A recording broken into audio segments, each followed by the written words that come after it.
እዚህ ጋር ማሳያችሁ ፕሮጀክት ሃይ አርፒኤም ፕሮፔለር እና ሃይ ሂት ኢንክሉድ ስለሚያደርግ አሁን ማሳያችሁን ምንም አይነት ነገር እንዳትሞክሩት።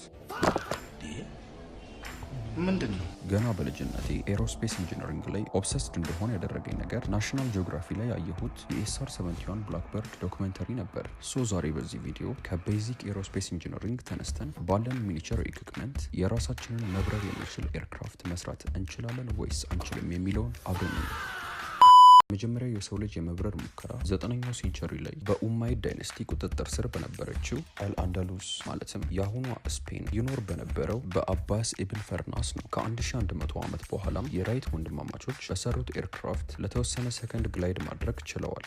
እኔም በመጀመሪያ ቀለል ያለ የኤርክራፍት ፕሮቶታይፕ ለመስራት ወሰንኩ። የፕሮቶታይፔንም ስኬች ከሳልኩት በኋላ ስትራክቸሩን ከስታይሮፎም ሰራሁት። አንድ ኤርክራፍት ለመብረር የትረስት ፎርሱና የሊፍት ፎርሱ ከዌይቱና ከድራግ ፎርሱ መብለጥ አለበት።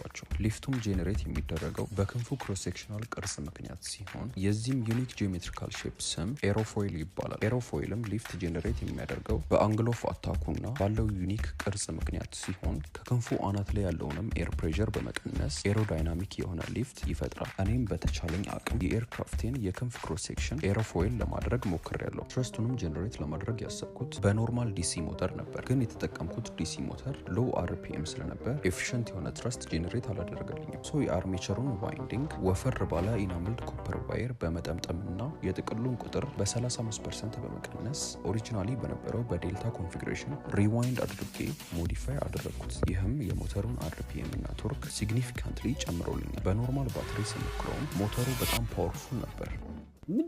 የደስታ እንባ ነው በጣም ደስ ብሎኝ ነው እግዚአብሔር በጣም። ይህም ጥሩ ነገር ሊመስላችሁ ይችላል፣ ግን አንድ ስህተት ፍራጃል የሆነውን ፕሮቶታይፔን ድምጥማጡን ስለሚያጠፋ በሱ ፋንታ ቀላል ኢላስቲክ ኢንጂን በመጠቀም የኤርክራፍቴን ኤሮዳይናሚክ ኤፊሽንሲ ቴስት ለማድረግ ወሰንኩ። ወደ ቴስቱ ከመሄዳችን በፊትም ኮንተንት የሚመቻችሁ ከሆነ ባዮ ላይ ያለው ሊንክ በመንካት ቲክቶክ ክሬቲቭ አዋርድ ላይ እኔን በስቴም ዘርፍ ቮት በማድረግ ሰፖርታችሁን አሳዩኝ። If there is one thing I can do for them, for the dead, it is to win, and keep winning until I attain my dream, a dream they clung to and risked their lives for. ውጪ ባደረግኩት ቴስት ላይ በነበረው ከባድ ንፋስ ምክንያት ኤርክራፍቴ ግላይድ ማድረግ ከብዶት ነበር። ወደ ቤት መጥቼ ትንሽ ሞዲፋይ ያደረግኩት። ከሞዲፊኬሽኑም በኋላ አሪፍ በሚባል ሁኔታ ግላይድ አድርጓል። በቀጣይ ቪዲዮ ሞዲፋይ ያደረግነውን ሞተር ገጥመን የምንሞክረው ይሆናል። ሀሳባችሁንና አስተያየታችሁን ኮሜንት ላይ ጻፉልኝ። ለዛሬ ፒስ።